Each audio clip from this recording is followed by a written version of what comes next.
Mill-ħadd daħlet fis-seħħ il-liġi tal-whistleblower. B'hekk Gvern Laburista qiegħed jimplementa wegħda elettorali oħra wara li l-Whistleblower Act tħalla fuq l-iskaffa għal snin twal mill-Gvern Nazzjonalista. Naħseb huwa importanti nfasizzaw il-fatt li finqas minn 4 xhur il-Partit Laburista fil-Gvern għamel dak li m'għamilx il-Gvern Nazzjonalista f'25 sena. Aħna kellna wegħda elettorali ċara li nimplementaw din il-liġi mill-ewwel u din hija wegħda li aħna għamilniha.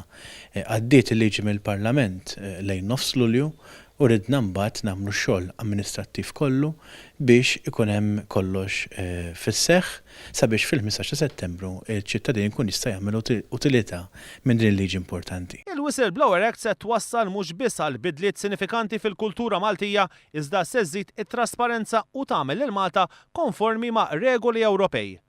Il-liġi hija differenti ħafna minn dik li kienet proposta tal-Gvern Nazzjonalista. Fiha ħafna bidliet sostanzjali illi l-ħin huwa limitat ma kunx issa nelenkom kollha, però insemmi 3 l-ewwel nett din il-liġi tħares kemm il-qudiem u kemm lura.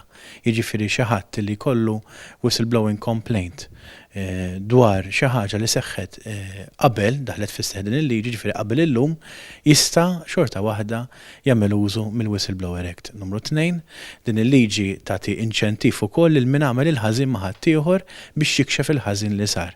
Biex hekk is-soċjetà tkun tista' tgawdi mill-benefiċċju li joħroġ li wieħed ikun jista' jikxef il-ħażin li jagħmel ma' ħadd ieħor. Talli jikxef il-ħażin li jagħmel ma' ħadd ieħor jingħata abbassament fil-pieni u f'ċertu każijiet serji anke jingħata identità ġdida bħalma naraw f'każijiet kbar barra minn pajjiżna.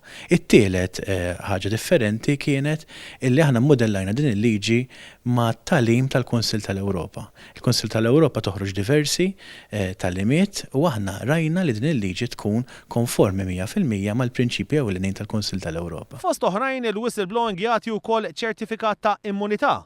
Dipartimenti governattivi, kumpaniji privati jew organizzazzjonijiet non-governattivi kbar illi jiġbru kwantitajiet kbar ta' flus għandhom ikollhom unit li wieħed jista' jmur għandu u jiżvela informazzjoni dwar ksur ta' liġi. Dawn il-units ikollhom imbagħad uffiċjali inkarigati dwar il-whistleblowing.